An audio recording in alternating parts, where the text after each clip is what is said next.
Hoy continuamos con las reflexiones. Hemos tratado varios temas, empezando por la mente, el espíritu, el cuerpo, la oración.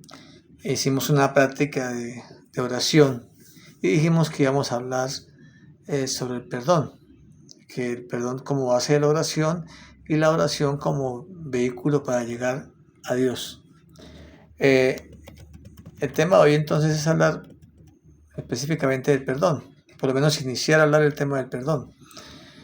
Tenemos en cuenta que hay un perdón, que es un perdón tradicional, con el que nos educaron, con el que estamos ya acostumbrados y es el que practicamos. El perdón tradicional consiste en perdonar a las personas y a situaciones que nos ocurren.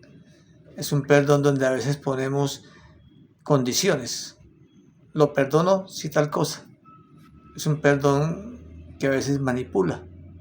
Es un perdón que a veces humilla. Es un perdón que castiga. Un perdón que asusta, porque a veces decimos, no lo perdono, jamás lo voy a perdonar. Y la gente sufre porque no lo perdonan. Se traumatizan porque no van a ser perdonados. O sea, este es un perdón que sana muy poco.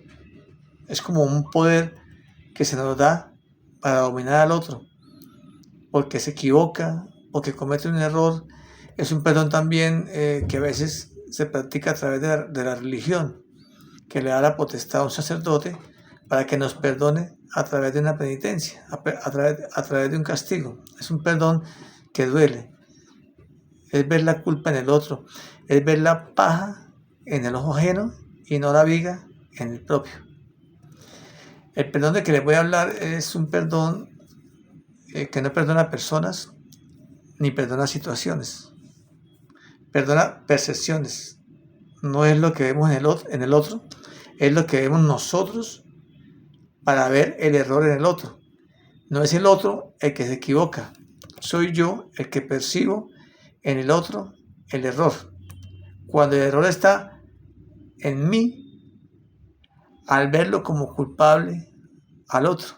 O sea, es un perdón que se da cuando veo las cosas que hacen los demás.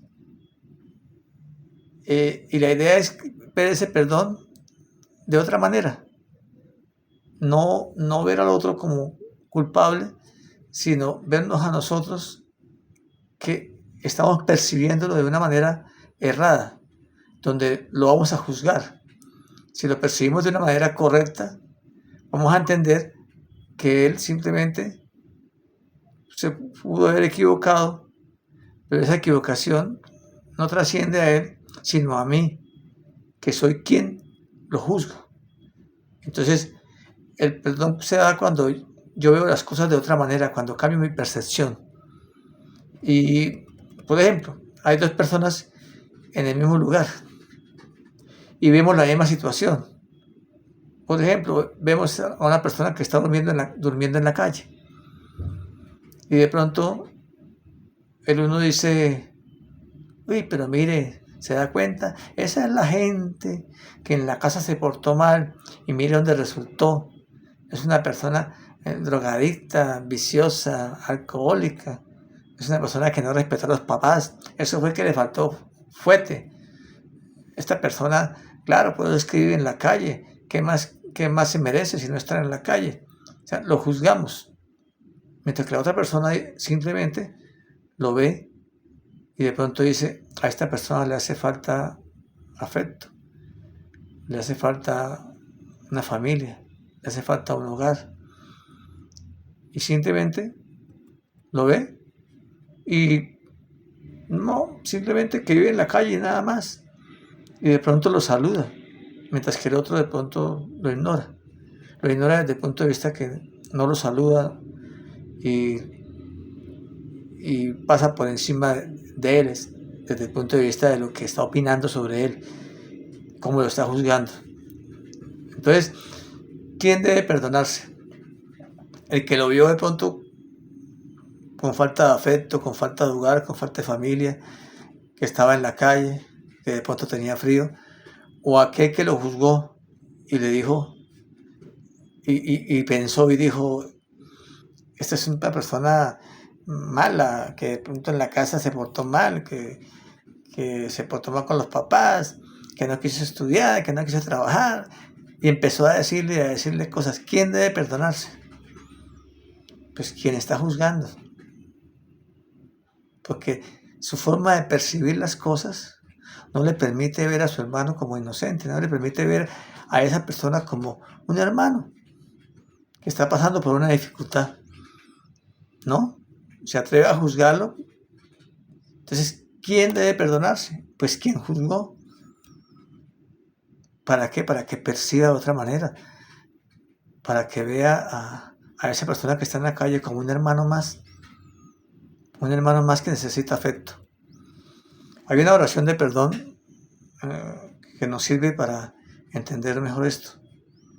La oración dice así: debo haber decidido equivocadamente porque no estoy en paz. Yo mismo tomé esta decisión, por lo tanto, puedo tomar otra. Quiero tomar otra decisión porque deseo estar en paz. No me siento culpable porque el Espíritu Santo, si se lo permito, anulará las consecuencias de mi decisión equivocada. Esa oración nos permite entender que tomamos decisiones, que debemos asumir responsabilidades, que no debemos sentirnos culpables, pero sí responsables. Entonces, si yo digo, debo haber decidido equivocadamente, estoy hablando de una decisión equivocada, porque no estoy en paz. La consecuencia de mi decisión equivocada es no estar en paz. Yo mismo tomé esta decisión, por lo tanto puedo tomar otra. ¿Quién debe tomar la decisión? Yo la tomo. ¿Para qué? Para cambiar esa decisión que había tomado antes, para percibir de otra manera, para ver a ese habitante de la calle de otra forma. Ahí es donde debo perdonarme de esa forma y no estar juzgando al otro por lo que vio o por lo que aparentemente vio. Quiero tomar otra decisión porque deseo estar en paz. Tomo la decisión de estar en paz. Sé que me equivoqué, me siento responsable y voy a asumir esa responsabilidad. Pero dice, no me siento culpable porque el Espíritu Santo, si se lo permito, anulará las consecuencias de mi decisión equivocada. O sea, no es que yo esté haciendo algo malo o me sienta culpable, no, simplemente que tomé una decisión equivocada al juzgar a mi hermano y de esa manera yo puedo corregir ese error. Pero el Espíritu Santo me permite eso, pero si yo le permito a él también, entonces se anula eso que yo pensé, eso que yo percibía y llega a otra forma de ver las cosas. Elijo permitírselo al dejar que él actúe en favor de Dios por mí. Es la última decisión. Elijo permitírselo al dejar que él actúe en favor de Dios por mí. O sea, elijo permitirle al Espíritu Santo que anule las consecuencias de mi decisión equivocada y que actúe en favor de Dios por mí. Eso es una oración que debemos entender 4 o 5 cosas, que tomamos decisiones, que elegimos, que debemos sentirnos responsables por lo que decimos, por lo que hacemos, pero que esa equivocación no me hace sentir culpable y que yo elijo al Espíritu Santo le permito que actúe por mí en favor de Dios. Y eso da mucha paz y mucha tranquilidad. Eso es un perdón. Y no de pronto un perdón donde yo le diga a alguien que lo perdono si tal cosa. Lo perdono y lo perdono. Cuando quien debe perdonarse es uno mismo. En la próxima reflexión ahondaremos un poquito más sobre este tema del perdón, que es bastante profundo. Entonces, para entender y concluir en últimas, que el perdón no se necesita, porque la mejor manera de perdonarse a sí mismo es que entender que no hemos cometido ningún error y que en realidad no existen los errores y por ende no hay necesidad de perdonar. Dios nos dio la herramienta para perdonar, la usamos, pero en últimas, en el momento en que percibamos de otra manera, percibamos correctamente, ya no necesitamos el perdón para nada, porque simplemente vamos a sentirnos inocentes y vamos a ver también a nuestro hermano inocente. Y no olviden, sigan siendo sencillos y humildes, porque al final lo único cierto es que al parecer todos vamos a morir engañados. Sean felices, disfruten la vida y entiendan que esto es simplemente una reflexión. Muchas gracias.